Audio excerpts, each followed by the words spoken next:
Are you human? Shit, did my body give it away? I try hard staying a mystery. Yeah, I'm human. Are you?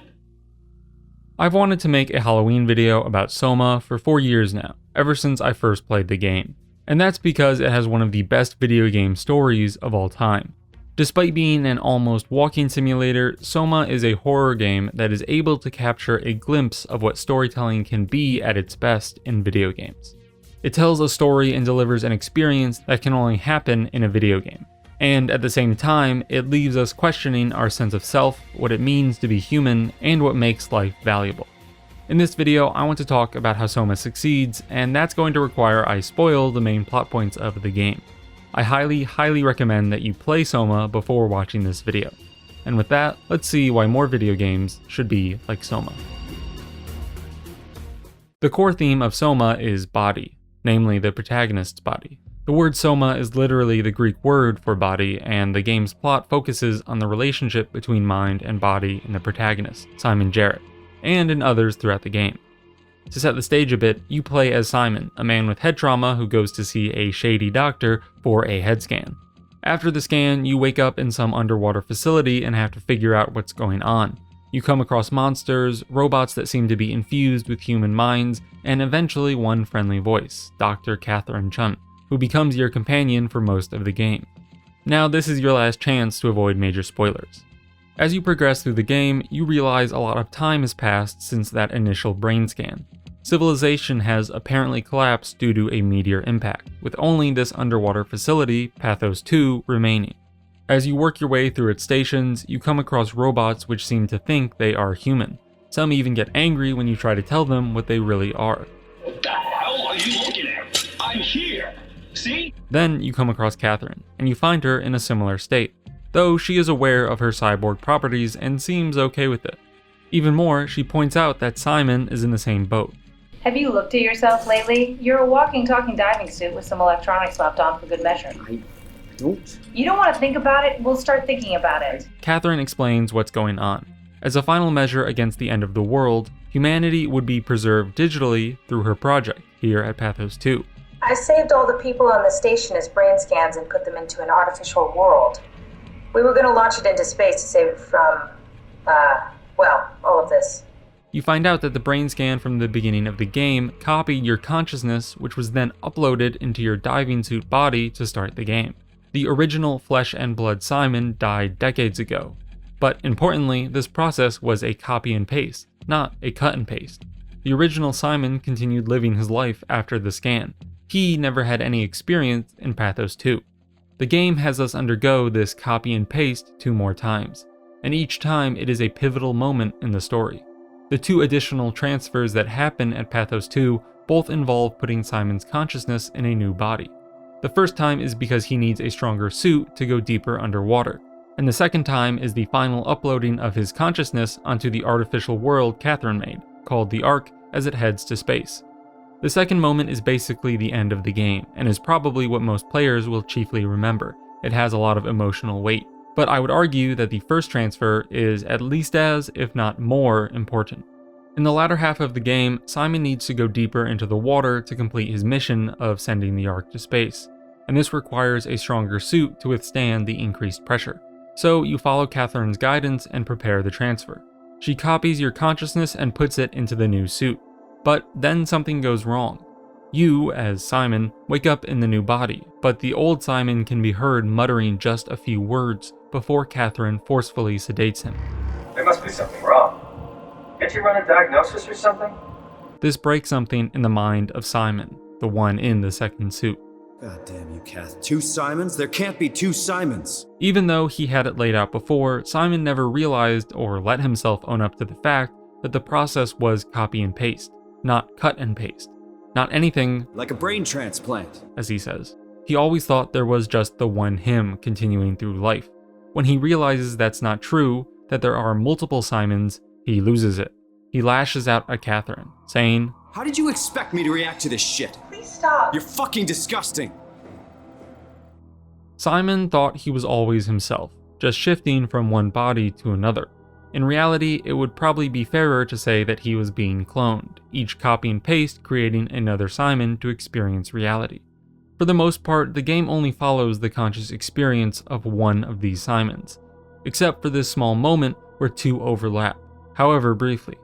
The game has this whole experience of going through the scans, not realizing what was going on, retroactively being shown that you are not who you thought you were. All of that Simon and the player go through together as one unit, and here the player and Simon are confronted together. There are two Simons, but only one of them is us, the player, and only one feels real to the second suit Simon. This kind of story and critical moment in a movie or book or any other medium wouldn't work the same.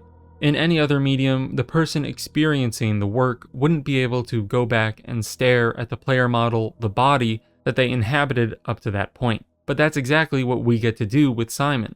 Yes, maybe Simon reacts more harshly than the player might feel, but overall I found the coalescence of the player and Simon in this moment to be an almost perfect mesh between game and player.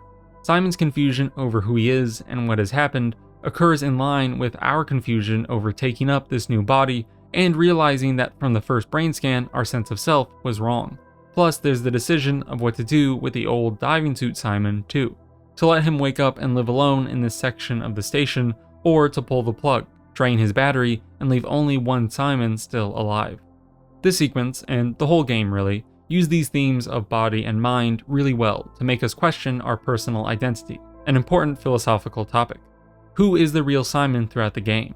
Does a twice-copied clone get to think of themselves as being identical with the original human? And what makes Simon Simon after each copy and paste? These questions are what Simon and we as the player have to grapple with. To me, in contrast with the name of the game, the body is the less important part. As each Simon has the same consciousness, at least at the point of the copying, they are all still Simon. Though once their life experiences diverge, they each begin to take on their own new identity. The beautiful thing is that this exploration of personal identity gets to be so visceral and real because SOMA is a video game, and not any other kind of media. We play in first person as Simon. We get to feel and act as him in a way more real than with films or books. Great works in these other media may evoke sympathy or feelings of likeness. In good cases, they let us relate to the characters, but they do not let the person experiencing them be the depicted subject, like a game does. There is a games philosopher, C. The Nguyen, who I cited in my Elden Ring philosophy video, and he captures this unique aspect of games masterfully in his book, Games, Agency as Art. In the work, Nguyen charts how games occupy a distinct artistic space, because they use the medium of agency. Games let us take on a temporary agency, a way of being or an attitude or headspace with specific desires or goals. As Nguyen writes, games turn out to be a way of writing down forms of agency, of inscribing them in an artifact. Games are one of our techniques for inscribing and recording bits of human experience. Instead of recording a beautiful sound, a stunning image, or an evocative turn of phrase, games record human experience, a way of being or feeling or thinking and doing. For example, a game like Twister records and presents a fun, goofy agency. When you play it, you generally take on a lighthearted attitude. On the other hand, a game like chess gives a focused, tactical mindset, generally a much more serious attitude. And circling back, a game like SOMA delivers the agency of Simon Jarrett, actually a few Simon Jarretts, as they grapple with the horrors of Pathos 2, and what it means to be a person, what it means to be themselves. I could also talk about the final copy and paste in the game, the decisive moments where, big spoiler alert here, the Ark is launched into space, but we as players remain with the second suit Simon in Pathos 2. Here we get to see the other side of the agency coin flip, where we are the ones left behind. This fleshes out the copy-paste idea, and it serves as a strong emotional note that stays with the player, of second suit Simon's desperation. But still, I think everything we really need to look at is in that first moment. The second is a great addition to the game, but the first can stand on its own to show us what kind of medium video games are and can be. Game designers and games in the future would do well to incorporate this kind of use of the medium. These are games, not books or movies or anything else, and they can shine for that reason. And they are video games too, so of course keep throwing in all the beautiful landscapes and soundscapes for sure. I just think that focusing on the medium-specific stuff, the role of agency, the engagement of gameplay, is what will really deliver the best gaming experiences and the real moments of beauty. Now, SOMA obviously could make better use of the fact that it's a game in the gameplay category. As I said, it's almost a walking simulator, and it could really benefit from some more developed gameplay mechanics.